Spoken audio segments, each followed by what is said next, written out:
8वीं शताब्दी की अरावली में एक ऐसा बालक बड़ा हो रहा था जिसकी पहचान अभी दुनिया नहीं जानती थी। गायें चराने से लेकर मेवाड़ की नींव रखने तक बप्पा रावल एक ऐसा योद्धा जिसकी हुंकार से अरब आक्रांता थर्रा उठे और जिन्हें उसने अपनी सीमाओं के पार गजनी तक खदेड़ दिया। एक ऐसा महान योद्धा जिसकी तलवार ने एक अजेय साम्राज्य की नींव रखी और जिसके नाम पर आज भी पाकिस्तान में एक शहर आबाद।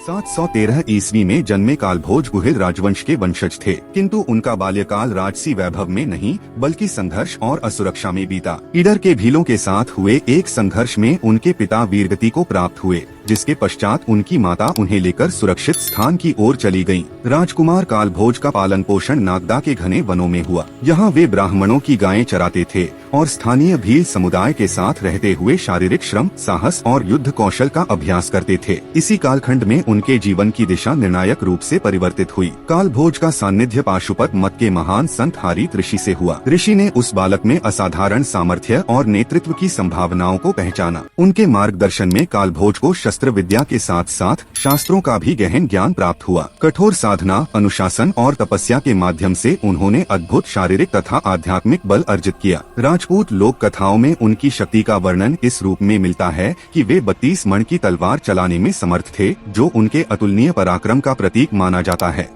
हरित ऋषि ने उन्हें आशीर्वाद देते हुए यह निर्देश दिया कि वे मेवाड़ की रक्षा करेंगे, किंतु स्वयं को राजा नहीं बल्कि भगवान श्री एकलिंग जी का सेवक और दीवान मानकर शासन करेंगे। इसी आशीर्वाद के पश्चात कालभोज इतिहास में बप्पा रावल के नाम से विख्यात हुए। 734 ईस्वी में मात्र 21 वर्ष की आयु में बप्पा रावल ने सामंतों और भील योद्धाओं के सहयोग से चित्तौड़ के अजय दुर्ग पर शासन कर रहे मोरी वंश के शासक मान मोरी को पराजित किया और मेवाड़ की सत्ता स्थापित की। उस समय भारत की पश्चिमी सीमाओं पर उमय्यद खिलाफत के अरब आक्रांताओं का गंभीर संकट उपस्थित था। सिंध पर अधिकार के पश्चात वे राजस्थान और गुजरात की ओर बढ़ने लगे थे। इस खतरे को भांपते हुए बप्पा रावल ने मेवाड़, अजमेर और जैसलमेर के शासकों को संगठित कर एक सशक्त हिंदू गठबंधन का निर्माण किया। 738 ईस्वी में हुए युद्ध, जिसे इतिहास में राजस्थान का युद्ध कहा जाता है, में इस गठबंधन ने संख्या में कहीं अधिक अरब सेना का सामना किया। इस संघर्ष में अरब सेनापति जुनैद का वध हुआ और आक्रांताओं को पीछे हटने पर विवश होना पड़ा। बप्पा रावल की नीति केवल सीमाओं की रक्षा तक सीमित नहीं रही। उन्होंने आक्रांताओं का पीछा करते हुए उन्हें भारत की भौगोलिक सीमाओं से बहुत दूर गजनी तक खदेड़ दिया। उत्तर पश्चिमी सीमा की स्थायी सुरक्षा के लिए उन्होंने प्रत्येक 100 किलोमीटर पर सैन्य चौकियां स्थापित करवाईं और रावलपिंड नामक सैन्य केंद्र की स्थापना की, जिसे आज पाकिस्तान के रावलपिंडी के नाम से जाना जाता है। उनकी सैन्य सफलता का प्रभाव इतना गहरा था कि अगले 400 वर्षों तक भारत के भीतरी क्षेत्रों पर कोई बड़ा आक्रमण नहीं हो सका। मेवाड़ में बप्पा रावल का शासनकाल स्वर्ण युग के समान माना जाता है।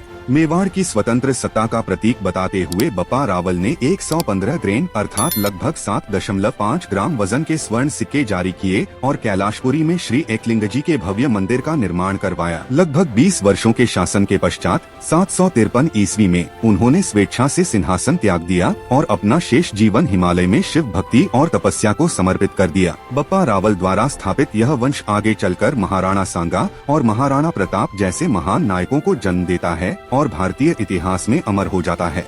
अगर आपको यह वीडियो पसंद आई तो इसे लाइक करें और ऐसी ही ऐतिहासिक कहानियों के लिए हमारे चैनल को सब्सक्राइब जरूर करें। और दोस्तों, अगर आप महादेव के अवतार काल भैरव की रहस्यमयी गाथा जानना चाहते हैं तो यह दूसरी वीडियो अभी देखें।